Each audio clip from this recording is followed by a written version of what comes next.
physician associates on here, pharmacists on here, so welcome to all of you. I'm Saloni. I'm the Deputy Clinical Director for Nursing and AHPs for the NCL Training Hub, and I also work as a nurse in a Camden practice.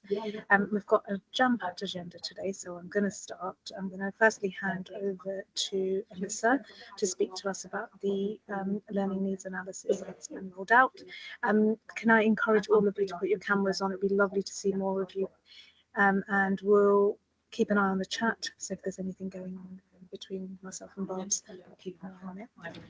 Great, Anissa, over to you. Hi everyone, so my name is Anissa. I'm the Senior Project Manager for the Nursing Programme at NCL Training Hub. I'm very pleased to invite you all today to really participate in the Primary Care Learning Needs Analysis Survey.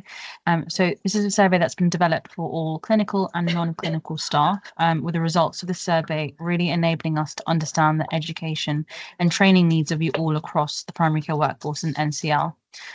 So we really need your support and ask you to take 2 actions away. One is complete this survey with your reflections in the next 6 weeks, and the second is to share the survey with colleagues and networks. We know you're all really incredibly busy in primary care, and we hope you really understand, what training and education is needed for you. And this survey is going to help us to really establish that. Your answers will really help to develop our learning plans for the next year as well. So we will share the link in the chat. Please do complete this as soon as possible. It really is essential to share to enable us to really share with you future opportunities moving forward. So again, 2 tasks, please, to kindly take away, complete the survey with your reflection in the next 6 weeks, and to please share the survey with colleagues and networks. Thank you so much. Thanks, Anissa. And the link's been shared by Barbara. Thank you, Barbara. Beth, welcome. You're our next speaker. Thank you so much. Beth's here to speak to us about LTS LCS programme. Thank you so much, Beth. Over to you. Hi, thank you, Sonia. I'm not so much here to talk to you, but here to listen to you, actually. So hopefully those of you that were around in January know that I came and flew through a really very fast-packed kind of how to get LTC, LCS reviews when you've got patients with multimorbid conditions, and we flew through some of the common themes and some of the specifics. But I was asked by Robert to come back today because we didn't have much time for questions and answers. So really, I do not have a slide deck with me apart from to show you some upcoming support that's available, which I can share a little bit later. But what I really wanted to do was open the floor to hopefully our nursing and many of our pharmacy teams are working with patients with long-term conditions and working on the LTC LCS. And I'm really here to answer any questions that people may have. So can I start by opening the floor and seeing if there are questions, or people can put them in the chat if they don't have cameras, and then we can see if there's any common themes.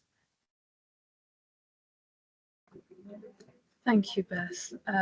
Yes, please use the chat, or please raise your hands to speak to Beth and ask any questions you may have.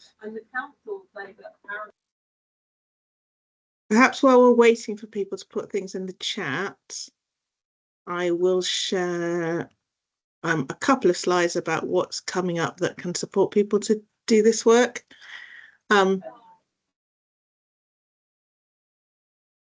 So just first of all, just a reminder of who I am, or an introduction. For those of you that were perhaps not here in January, I'm Beth Friedman. I'm a GP in Camden. I've been a GP in Camden for 24 years, and I have had the pleasure of a second role for the last 2 years in supporting the education and training for the rollout of the long-term conditions locally commissioned service. I share this job with my colleague Lisa Smith, who, if she isn't here, may be here very soon.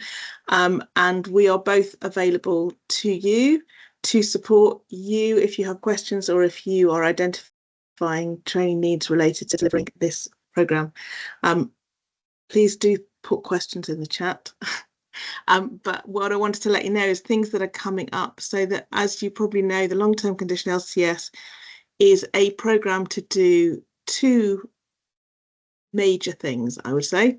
One is to encourage us to be reviewing our patients with long-term conditions in a multi-morbid way. That means bringing them in once to review their conditions, not multiple times. That's one of its ambitions.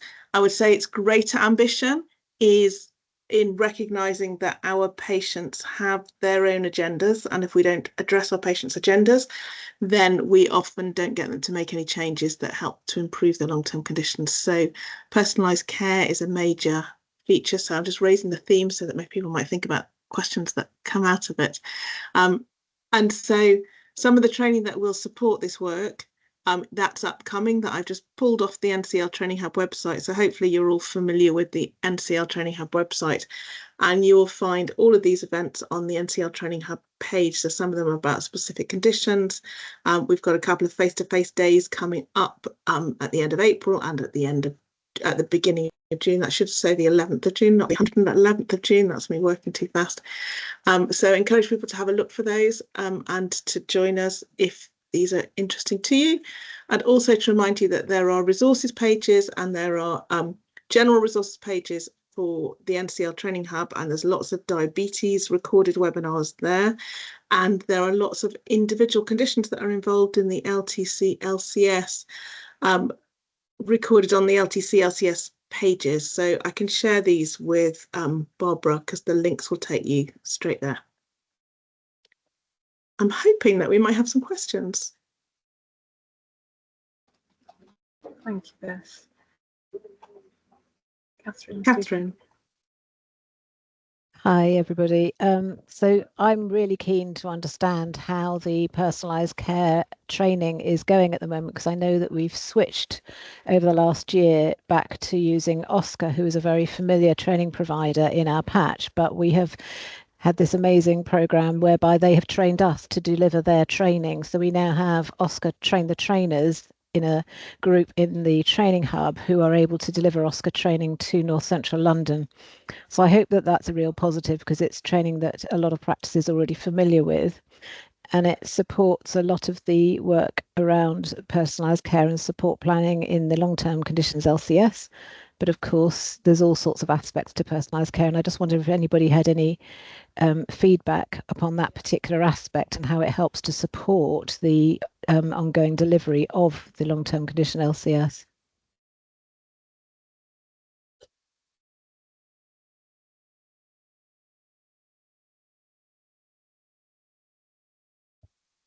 Oh, yeah, Kerry, you have your hand up. Do come in.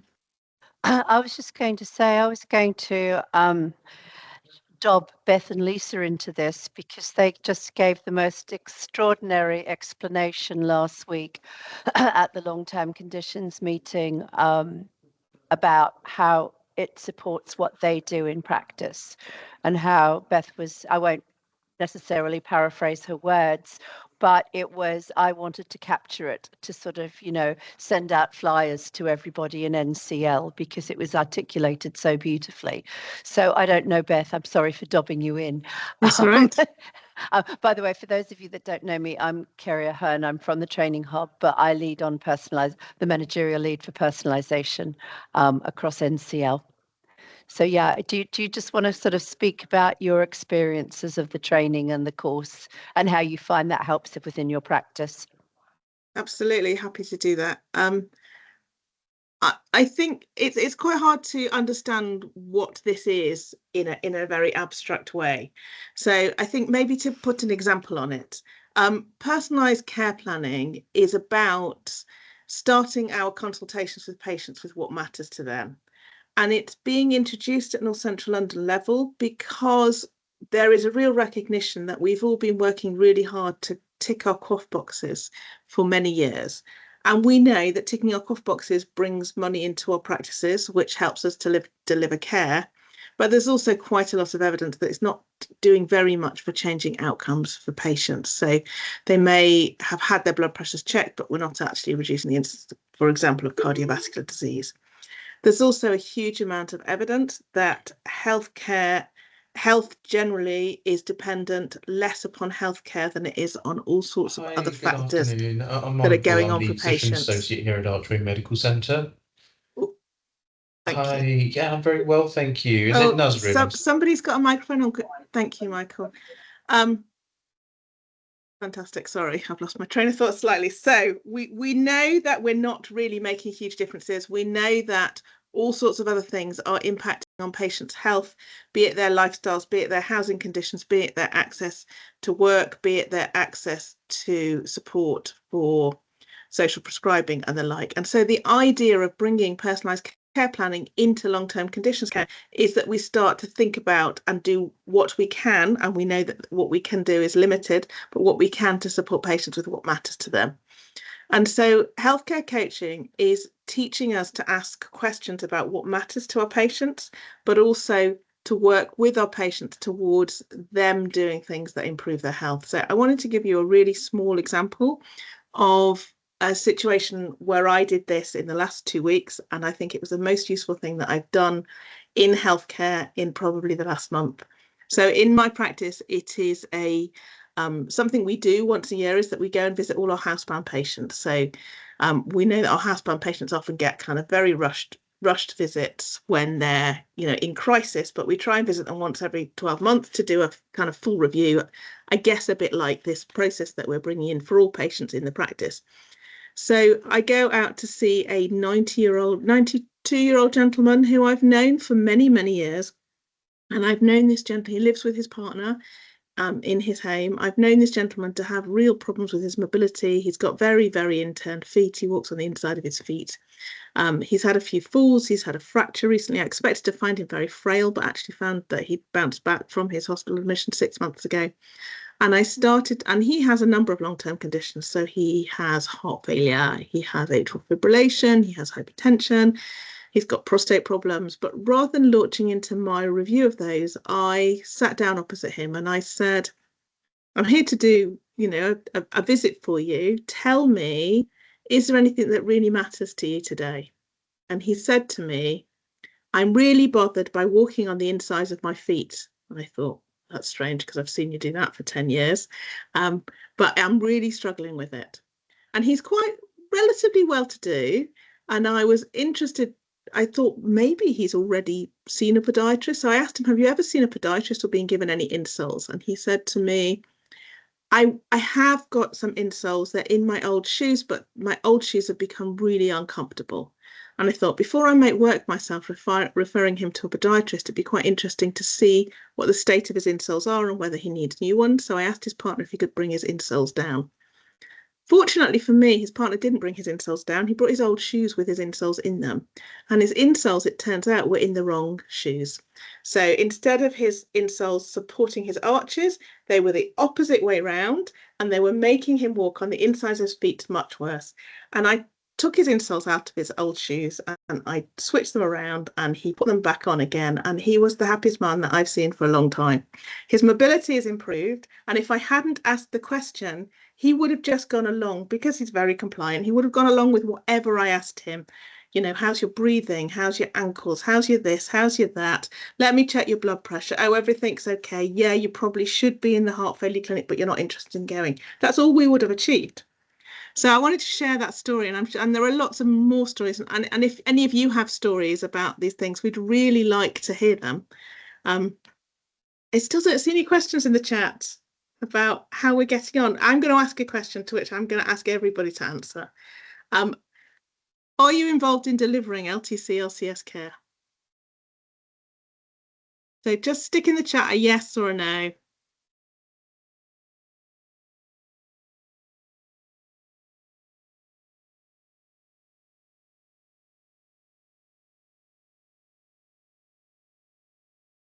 Okay, so loads of people here involved in LTC LCS care. I'm going to ask now another question, which I'll also ask you to put in a chat. Tell me something that you are finding tricky about delivering care in this way, or that you feel you need support with. So everybody that said yes, perhaps you'll find it really straightforward, and that's great. But if not, let's hear about what's tricky, and perhaps we can have a conversation about it.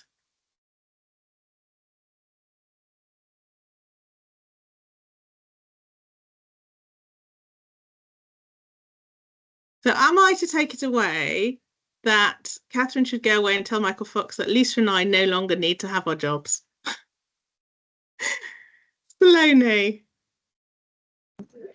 Thanks, Beth. I was thinking of how to phrase this, but I thought it might be easier if I raised my hand and sort of saying, I think what's been difficult is, for example, sort of new starters, spreading the word, making so everyone's on the same page in terms of the template, in terms of the delivery. It's not been as straightforward in terms of that training rollout within the PCN. So Selenium, just tell me if I've understood the question properly. One is there are some tricky bits about turnover of staff. So you train people to do something and then there's a lot of turnover and new starters are not aware of the way that we're trying to do things. Exactly, yeah. Yeah, I mean, I think that's an ongoing problem with anything we do in primary care, isn't it? That isn't kind of by the book or is a kind of local initiative. I wanted to share that there is a short video that explains the programme. I think it's 15 minutes long and it's called something, and it's on the LTC LCS Training Hub website, and it's called something like, and I might try and find it in a bit, LTC LCS for new starters. So I think in terms of getting a sense of what it is we're trying to do, we'd really like people to share that with all their new starters and for all new starters to watch that when they come into practice as part of their induction. I can try and find the link. I'm going to get Lisa to talk for a minute, try and find the link and put it in the website. Yeah, I was just going to say much the same as what you've said, Beth. So this hopefully will be sort of business as usual for practices going forward. This is the way the long-term management care should look. This is the model that every practice should be using. And so when a new starter starts, it should be part of their induction. They can watch the video. There's also should be a clinical lead for the LTC LCS in each practice. In our practice, any new starters actually, as part of their induction, spend an hour with myself going through the process, just like any other process. It's just a new way of learning how the process in a practice works. So very much should be sort of part of that induction. I've also, this is sort of unrelated to this, I've also put a link in the chat as well for everyone to the dashboard. The dashboard, if you register for the LTC LCS dashboard, you can actually look and see how your practice is doing, to see how they're progressing. It tells you how many check-in tests you've achieved, how many discussion appointments, and it's quite easy to identify areas that you can improve on as well. It also shows you the outcomes. Now we know that outcomes are protected this year, and we know that there's going to be an outcome for next year, but it can tell you how your practice is doing on the outcomes as well. So if you haven't registered for that dashboard, I would really encourage you to do so. And you can just see how your practice is getting on and sort of make suggestions to your practice if there's any areas that you need to improve on as well. Thank you, Lisa. There's a few comments in the chat. One of them from Barbara: I find the discussion appointment doesn't always bring up a problem. Some are happy with everything I see. I think that's that's a really honest response. I think it also often depends on how you ask the question. So if you ask, what have you got a problem with?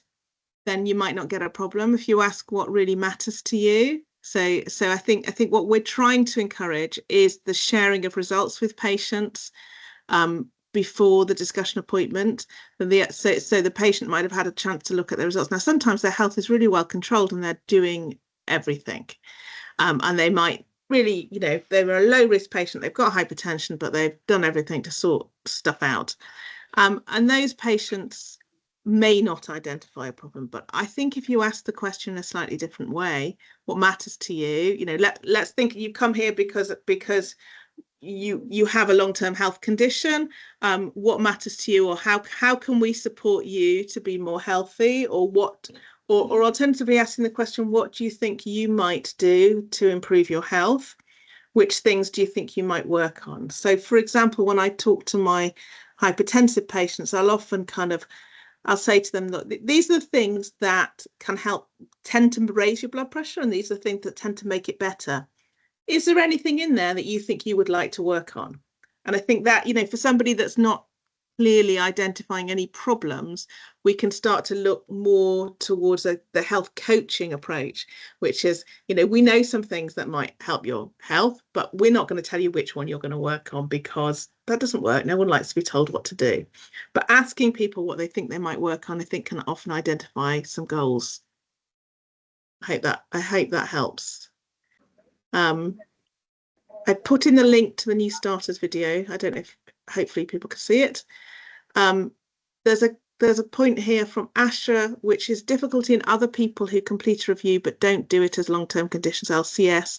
So the review feels incomplete as it's not holistic. I couldn't agree with you more, Asha. I think that is one of the challenges that we have across our practices, and getting practices to talk to each other about this being a whole practice approach.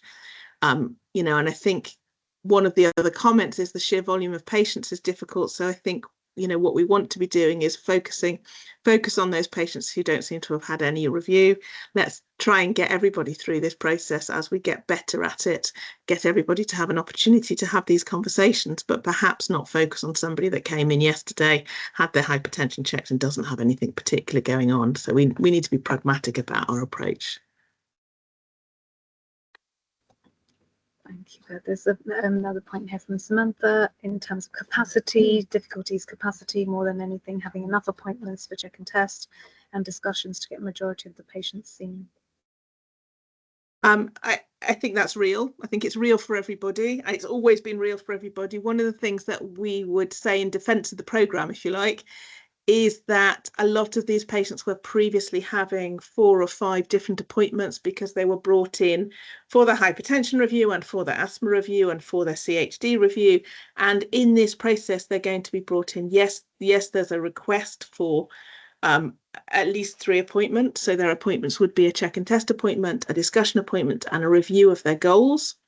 But that's 3 appointments possibly against 6 different conditions, as opposed to an appointment for each condition.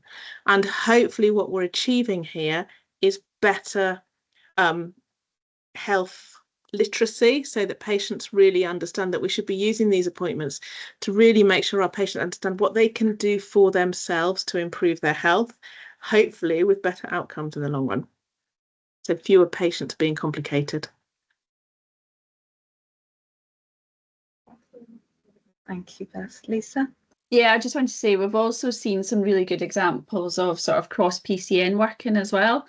So for those practices who are struggling for capacity with check and test appointments and things, there are practices that are coming together and working together and sort of sharing staff and to allow more of that to happen as well. So there are some really good examples of that.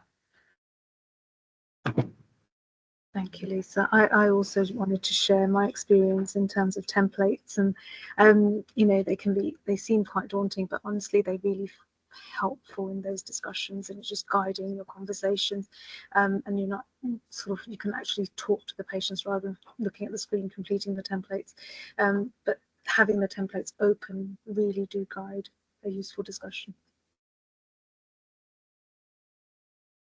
So Lenny, just before you get rid of it, can I add a response to that? Because I think that's a really, I want to talk a little bit about templates, because Lisa and I are in the process of doing a lot of work on the LTC, LCS templates. We, as a team, recognise that they're quite overwhelming. And I just want to put some background onto that, because I think it's important for people to understand it. And I think Katie's particularly keen from the ICB that we don't allow the templates to take over our consultations. So the LTC, LCS is very much about offering a discussion appointment that is about what matters to the patient. That's the bit of it that is additional and extra to what we're doing anyway for QOF. And we have one other condition, non-alcoholic fatty liver disease, which appears in the LTCS, which is not in QOF. But everything else is effectively basic QOF work. And so when we started to put the templates together originally, all that Katie wanted was a page where we recorded the PCSP. And a lot of people said, well, if we're bringing these patients in to discuss their health conditions, we need to be not opening a different template for every condition they have in order to record our QOF data as well. So what ended up coming in was a lot of QOF data and some explanatory stuff to support people. And we've had very mixed feedback about that. So GPs like it the least, probably.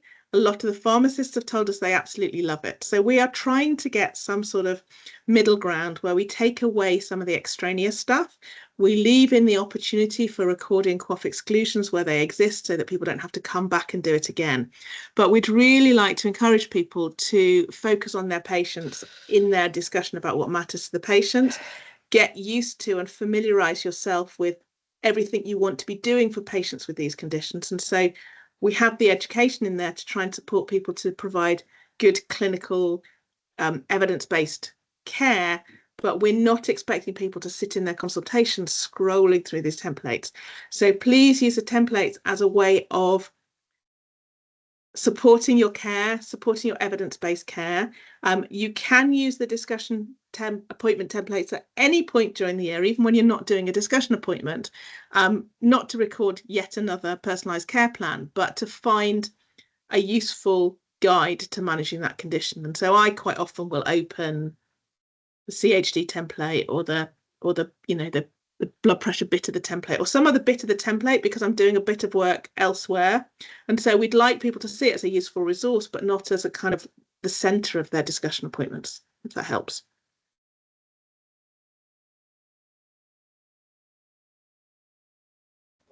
Thank you so much, Beth. That was really helpful. Any other thoughts, questions for Beth or Lisa?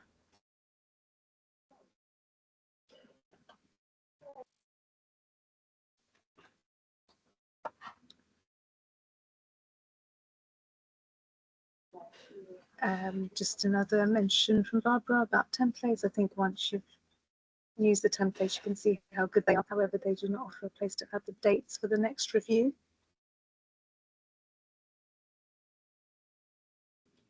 We can look at that. Lisa's writing that down as we speak. Again, it's that balance between adding in things that people then think they have to tick, and for example, practices where that is an important part of the way they recall patients. So I think perhaps maybe we need to look at having it in one place on the template, but not in every page of the template. Thank you both. I will keep an eye on the chat if there is anything, and obviously get back to you if there's any other further comments or questions. Thank you both so much. Thanks, Saloni. We're both leaving because we're off to another meeting, but thank you all very much. Thank you for joining. We've got Loz up next to talk to us about the Work Well programme. Hi. Loz is online. Oh, hello there. Yes, Loz. I'm here. Hello. Hi. Hi, thanks for having me. I'm just going to share some slides if that's okay. They should just be loading. So thanks for having me here today to speak about the Work Well programme. For those of you that don't know me, my name's Serena Kelly, or Loz, and I work at the North Central London Training Hub, and I'm here today to speak about Work Well. Hopefully some of you are familiar with Work Well. It's a pilot programme. It's a new work and health service that launched in North Central London at the beginning of October. The service aims to support at least 3,000 North Central London residents with health conditions or disabilities to enter, remain in or return to work. And just a bit of background, it's part of a national pilot scheme being trialled in 15 ICS areas in England. So NCL is one of 2 within the London region, North West London also piloting the programme. And it's been jointly funded by the Department for Work and Pensions and the Department for Health and Social Care. It's very much a partnership programme across the system. So you would have seen I had the NCL ICS logo on that first slide. So it's a partnership programme with the ICB, local authorities, a number of intermediaries from primary care to Job Centre Plus and voluntary and community sector organisations, as well as many more. And the Training Hub have been supporting the system to mobilise around the new service, particularly supporting on the comms and engagement strategy and engagement and promotion with primary care. Why focus on work and health, and why is there this sort of national pilot programme? Fitnote data shows us that 1 in 5 people that are signed off for more than 4 weeks do not return to work. So the programme forms part of a broader strategy to integrate work and health advice at a local level with aims to potentially reduce economic inactivity due to periods off of work, due to people being out of work due to ill health or sickness. Currently, economic inactivity is around 21%. I think it might be slightly higher than that. So nearly a quarter of people between the ages of 16 to 64 who are not in work, and it's gradually increased over the last 10 years or more. So Workwell aligns to the government's ambitions to support people back to work, and also aligns to the findings of the independent investigation of the NHS in England, which highlighted, Lord Darcy's report highlighted, being in work is good for well-being and good for the economy. More than half of the current NHS waiting lists are for inpatient treatments and more than half of the current waiting lists for inpatient treatments are of working age adults, and the longest waiting lists are for mental health and musculoskeletal services, which we know are the biggest cause of long-term sickness. I know I haven't got long, but just to give you a bit of a NCL picture, Live Well data in NCL confirms that the percentage of the NCL population of working age was 75% in employment across NCL, and it's actually lower in 4 out of the 5 boroughs than the average for London. And then the employment rate for people with physical or mental long-term conditions is significantly lower than that. And then also just having a quick look at young people, it's also noted that young people between the ages of 16 to 17 not in education, employment or training is higher than the London average, particularly in Enfield, Haringey and Islington. So that just gives a bit of context of why this is a big focus and an important programme. So in North Central London, Workwell is being delivered by Shaw Trust.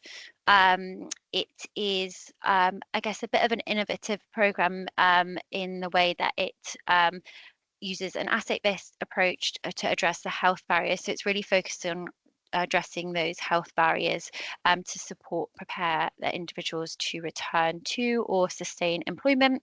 It's very much early intervention support, and the support is delivered mainly by work and health coaches that work with participants on a one-to-one basis. In terms of referral routes, people can self-refer, but there's also a number of different sort of referral route ways into the service. Primary care being one of the key referral route ways, and I'll touch on that a little bit later in terms of what we've set up in NCL. Job Centre Plus, so people can be referred by their work coaches. Employers, so particularly smaller to medium enterprises where they might not have sort of HR or access to occupational health, Workwell could really support employees. Local services, so there's a lot of work kind of on a place-based level, so making those connections. And I guess one thing to call out is sort of a no wrong door approach or policy with this programme. It can be quite a confusing landscape for residents. There's lots of different programmes, lots of different employment support available. And so with Workwell and the support delivered by Shaw Trust, one key thing is it doesn't matter sort of the entry point into the service. They will either deliver the programme or make sure that that person is connected to the right programme of support for them. So let me just move on now. In terms of eligibility, it's very, I would say, open. So it's 16 years and above. The person needs to live in NCL or be registered to a GP surgery or Job Centre Plus office within one of the 5 boroughs. People may be unemployed, but as mentioned, they also may be employed but currently off sick, or they may be employed and at risk of being off sick due to a health barrier. So it's very much quite open in terms of the eligibility. I guess a key thing to mention is it's a voluntary programme and it doesn't impact and is available to anyone and doesn't impact their benefit status. I'm now just going to quickly move on. I'm just conscious of time, so I'm trying to get through everything. But in terms of the participant journey, so I mentioned earlier, most of the support with Workwell is delivered by work and health coaches on a one-to-one basis. They work with the participant or the individual to develop a work and health plan, but their work and health coaches sit within a multidisciplinary team that includes an occupational health practitioner, a mental health practitioner, and an employment retention practitioner. They obviously regularly meet and review caseloads. The graphic on the right just shows the participant journey. It's slightly different in length if someone's in work and if they are out of work. If they are currently not employed, they'll get a support for additional length of time. I think one thing that is key on this slide to point out is at point of referral, a participant or an individual will be then contacted in 2 working days. So it's really quick for someone to receive contact from a member of the Sure Trust team and begin that journey into the service. I'm just going to quickly move on. So we recognise that when someone have health needs are impacting on their ability to work, particularly if they're in employment, often they will approach their GP practice in the first instance. And so we wanted to run a pilot, which we ran at the end of last year, to test an integrated referral pathway in EMIS for the Workwell programme. We trialled this with 2 PCNs and a GP partnership, and developed the referral pathway with GPIT, and that's now been rolled out to practices. So when a fit note is requested, an alert's triggered to advise the clinician about the Workwell service, and then there's the option to refer that patient with an auto-populating referral form. We've also developed text message templates that can be sent to encourage patients to self-refer, and also recognising that that might be the best course of action. And also when someone refers themselves into the service, they may be more likely to engage. Like I mentioned, have enabled this for all practices. The latest sort of referral details can be found on the GP website for the Workwell service. So I'll pop that into the chat once I've finished speaking. I also just wanted to mention, so obviously at the start, I mentioned the NCL Training Hub have been really supporting on the comms and engagement strategy. On the left-hand side here, you'll see a poster that we've developed to promote the service directly with residents and patients. Copies of this sort of physical copies were sent out to every GP practice in NCL to display in patient waiting rooms, to promote and build awareness directly with patients. We've also got digital materials available, so multilingual versions of this poster, as well as a graphic that can be shown on screens. I'm also going to lots of forums like this to promote the service with professionals across primary care. We're obviously we're also partnering closely with local authorities to promote with sort of employers and lots of different groups, as well as directly to the public as well. I am now just going to conclude. The service launched in October and it runs currently until the spring of 2026.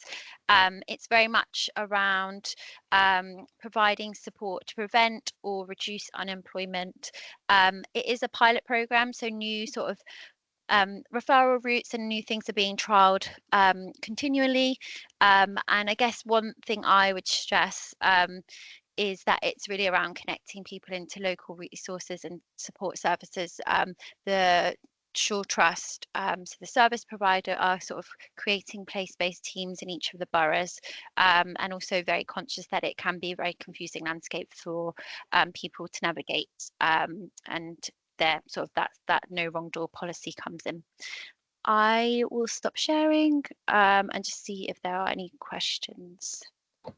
Thank you, Loz. That's really, really interesting. There's a comment about about the referral process, and just to clarify, will the service be able to provide sick notes for these patients? The service won't provide sick notes for the patients, so that would still be provided by sort of their I guess primary care and general practice. Yeah, so that it's not around that. It's around, I guess, looking at those health needs and the health barriers that someone has, and sort of addressing that and coming up with a work and health plan around that to support someone in either sustaining employment or moving back into employment. In terms of how you refer, so there is that referral pathway which I mentioned. So if someone's issued a fit note, there'll be an alert, but the referral form can also be found on EMIS, and I'll pop the link into the chat just so that you can see where it is and how you can find it. I think it's under the NCL Global referral forms folder, but it will also, I know we've kind of got a mixed group of professionals on this call, but for the clinicians that are sort of involved in fit note issue, there's an alert once one's been issued on EMIS, and the opportunity to make that referral as well. Yeah, thank you, Loz. I just had a very quick question about the plan that you were discussing. So once these sessions are facilitated by WorkWell programme, how is this fed back to the referral? Yeah, no, good question.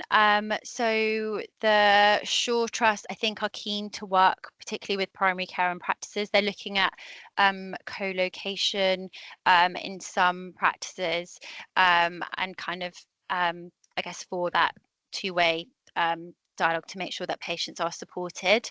But I think it will vary depending on the referrer. Some people might be referred by their employer, so it'll be down to the individual as well. Does that answer your question, Saloni? Thank you so much, Loz. Thank you for coming along today. If there's any other questions or comments, we'll let you know. Thank you, Loz. Thank you. Right, moving us along, we've got Joseph here from the podiatry team to speak to us about the role of a podiatrist in general practice. Thank you, Saloni. Hi. Thank you so much. I really appreciate all of your time, and it was really wonderful to see the presentations from Loz and Beth and some of the work that they're doing across general practice and primary care. So just to introduce myself, my name is Joseph Spinari. I currently am working as an AHP clinical fellow with the NHS England Workforce Training and Education team for the London region. My portfolio comprises of the podiatry workforce, the entirety of the workforce, that's from support workforce all the way through to our podiatric surgeons in community acute and in general practice as well. So my role spans in covering the challenges in which the podiatric workforce is currently experiencing, which we'll come to, but my primary reason is coming to you guys today is just to talk about the opportunities for podiatry in general practice and what it might look like, and just sort of get the conversation rolling within NCL for what that looks like. I'm going to backtrack a little bit just to make sure we're all on the same page as to when we say podiatry, what do we actually mean? So a podiatrist is a registered professional classified within the AHP community. They are registered through the HCPC.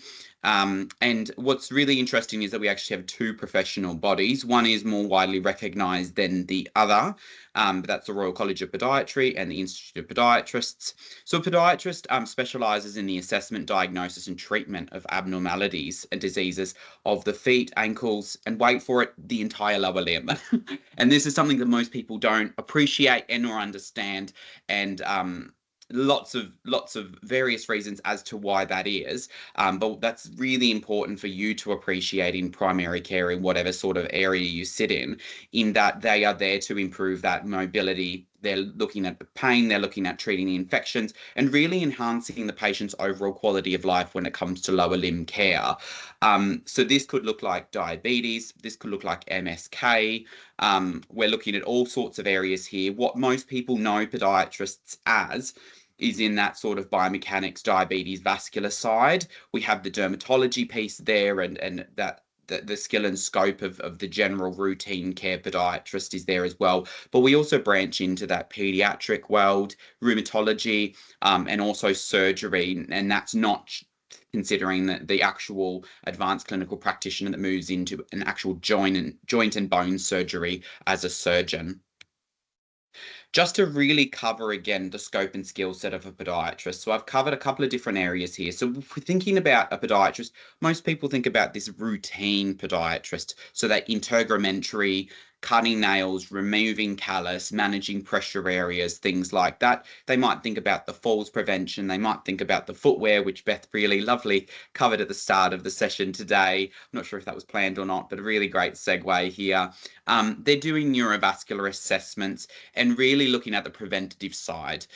So when we say podiatrist, people tend to think of that or what a chiropodist used to really provide. But what really isn't covered and what isn't acknowledged is the other skill sets and scope that a podiatrist actually comes with. And I'm not talking about advanced clinical practice, enhanced podiatrists. I'm talking about your new graduate podiatrist. This is what I would anticipate them to be able to complete within a certain, skill set upon graduating. So we're looking at that surgical piece. So doing routine nail surgeries. So for ingrown toenails or problematic traumatic injuries to nail plates in which they actually just need to remove the nail completely. They're able to provide that. Some of them may actually also be able to provide minor skin operations as well. We have the vascular, so that's really around that preventative care, making sure that the limbs stay intact. They're doing those vascular screenings, they're managing vascular wounds, they're doing toe brachial pressure index, ankle brachial pressure indexes, the viability and the vitality of the limbs, and linking in with the MDT in terms of that care and prevention. They may actually also be screening for atrial fibrillations, and it's often that a podiatrist will pick those things up before the GP or anybody else within that vascular MTT or cardiovascular setting actually acknowledges it. And they play a pivotal role there within the high risk. And why I say high risk is particularly over COVID, we've acknowledged the complexities of changes of care and the complexities of the lower limbs. So we're not just talking about diabetes here. We're talking about people with neurological conditions, which is affecting sensory perception, the developing wounds. We're talking about rheumatology, in which joint and bone structures haven't been managed appropriately, and people again are breaking down with quite significant foot ulcerations and leg ulcerations. And so the podiatrist works in that entire scope using Sharp's debridement to be able to manage devitalized tissue. They're working with infection control management through that whole sort of holistic care of finding out the why behind the what of the wound, as opposed to just managing the hole in the foot. And then finally, that biomechanics. What are they doing when it comes to gait analysis, gait retraining, orthotics, footwear? They might be looking at ankle foot orthoses. They might be working with the prosthesis and orthosists in amputations. So there's a really wider range of skill sets in which the podiatrist brings to the table. And another thing I really want to highlight is what we call prescription-only medication supply and prescription-only medication administration. Now, this isn't talking about independent prescribing.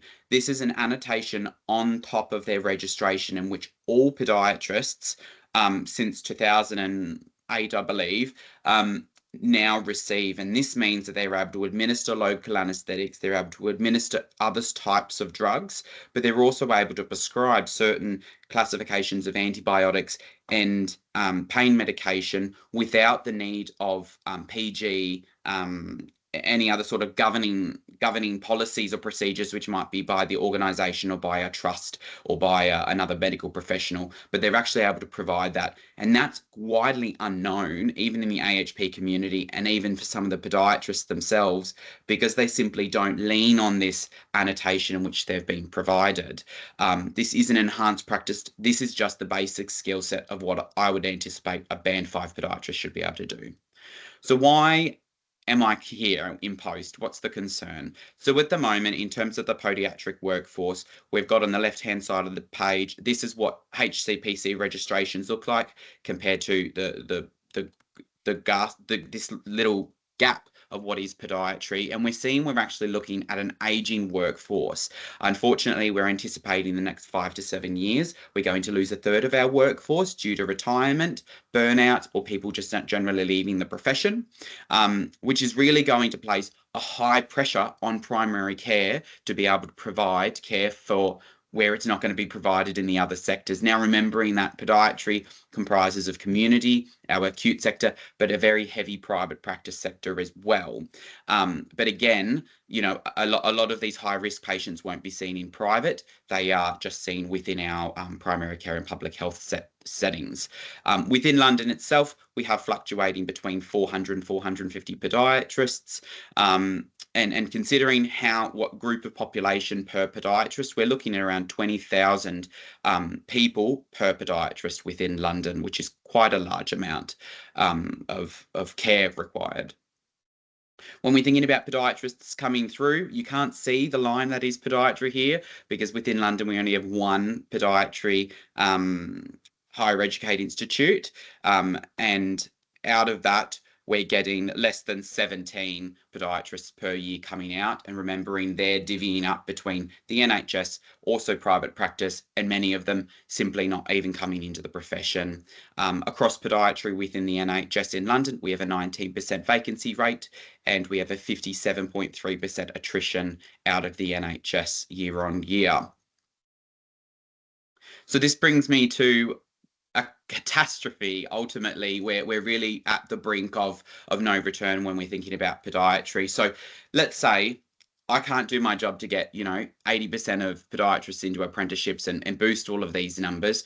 What are we kind of looking at, and what is the concern? From my perspective, what I would really love to see is podiatry placed in positions in which they can use that full scope and skill set for the local populations in a way which is going to enhance their health and their quality of life, and really mitigate any future concerns or issues as much as they possibly can. And I think a podiatrist placed in primary care is the very best place for them. So if we do sort of get to that sort of tipping point, my push would be, where can we find them places within primary care, so that they can do that preventative work and offset sort of any potential risks of harm for the individual. I'm going to run through a really quick case study, because there's many different types of podiatrists, and they branch into subspecialities of specialities in which it already is. So let's say we have a 39-year-old patient.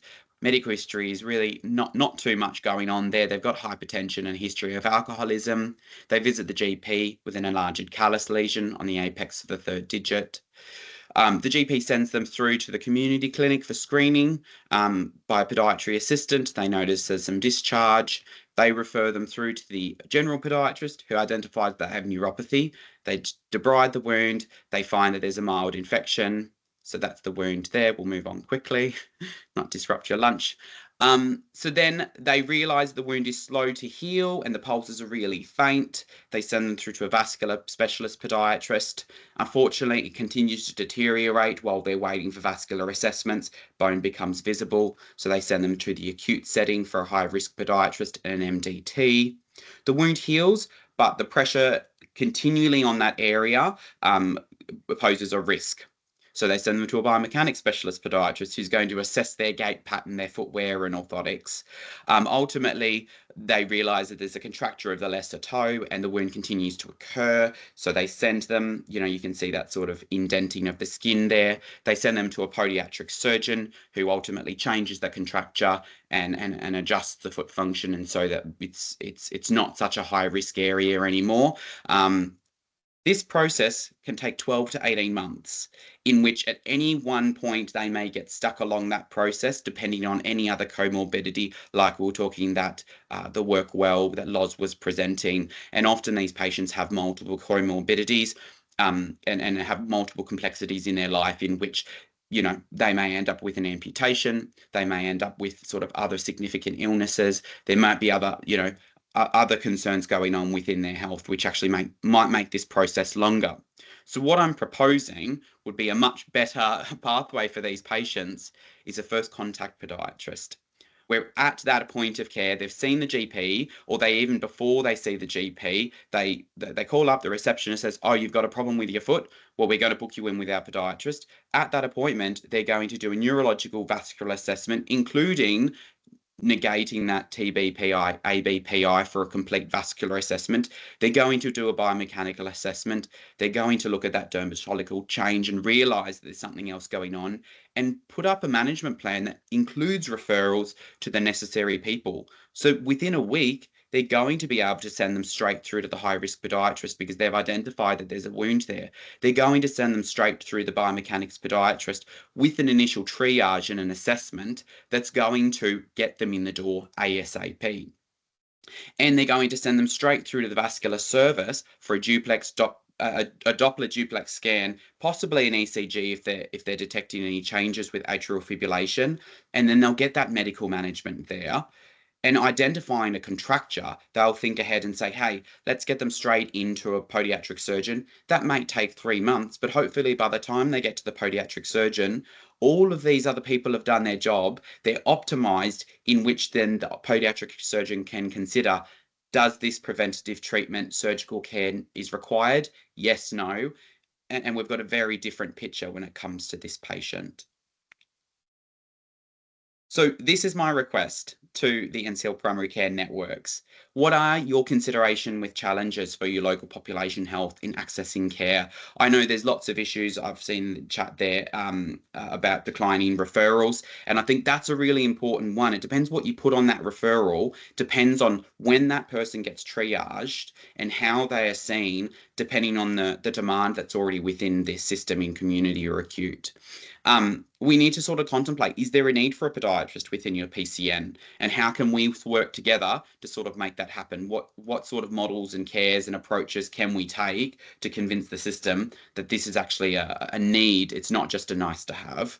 And thirdly, what I would really love as well is identify any podiatrists that are currently working in general practice within NCL. Currently, I've only been able to identify 8 from ESR, but I'm sure there are more podiatrists hiding out within general practice, and I'd love to get them linked into our London Podiatry Network, which I'm a chair of, and we're looking at starting up a community of practice for governance, but also for sharing of best practice for podiatrists across London.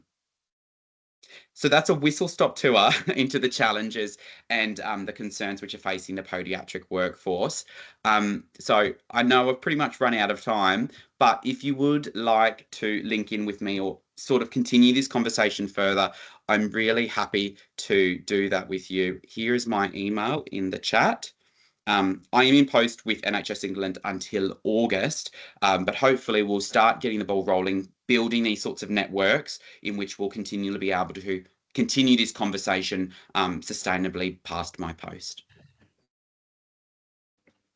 Thank you, Joe. That was really, really helpful to understand the role and all the workforce challenges.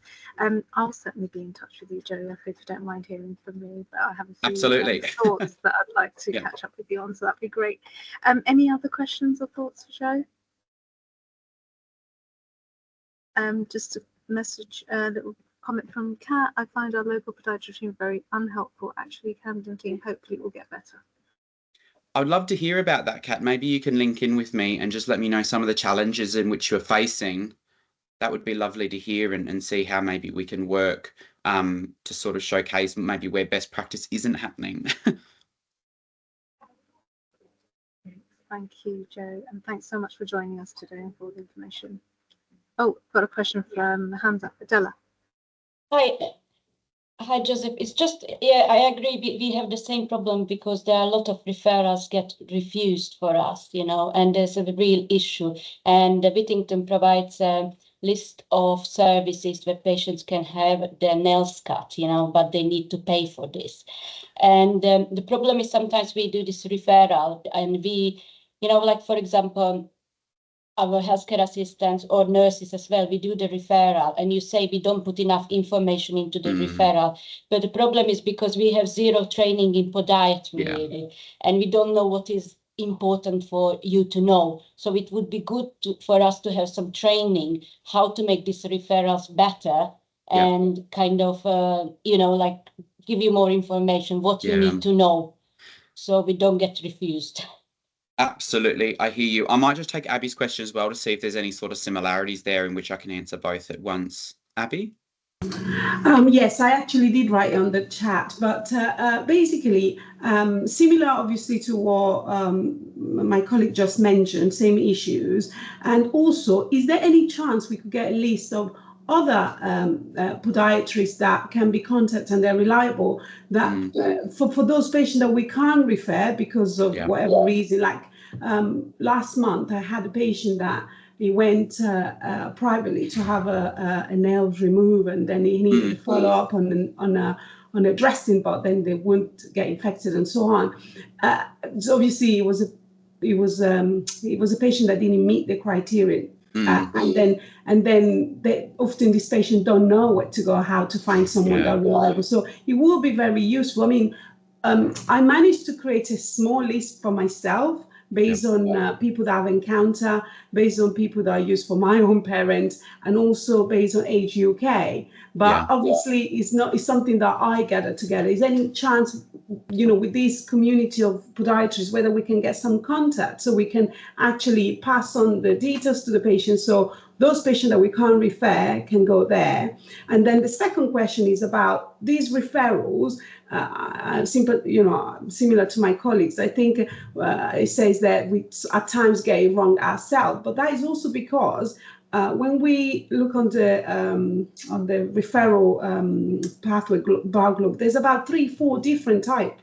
So it would be nice to have a more clarification as to which patient we refer to which referral, and if that could be put on a 1 or 2 hours training will be helpful.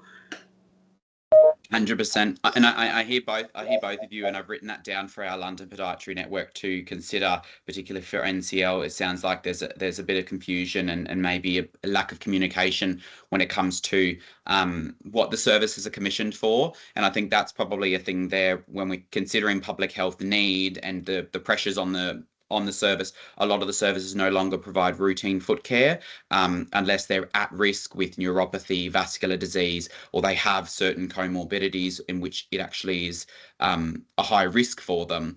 And that's happening as obviously our population is aging quite significantly, and it's going to continue, unfortunately. So I hear you. There's probably something there around them communicating what their service is there for, what the commissioning is, and what the requirements are really clearly, and how you guys can refer in appropriately.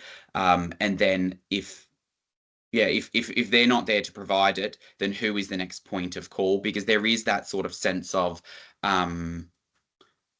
there doesn't mean a better linking up with social care as to how we provide a reasonable and appropriate dignity for some of these patients as well, and what does that look like when maybe they're sitting on poverty line as well. And I know Age UK can only provide so much capacity as well, but that's probably something the London Podiatry Network needs to work with. Thank you for bringing those things up. Thank you so much, Joe. Thank you all for staying over. It was really appreciate having all of you here.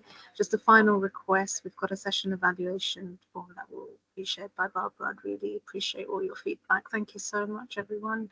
Next forum's on the 19th of March, and we'll see you all then. Thanks, everyone.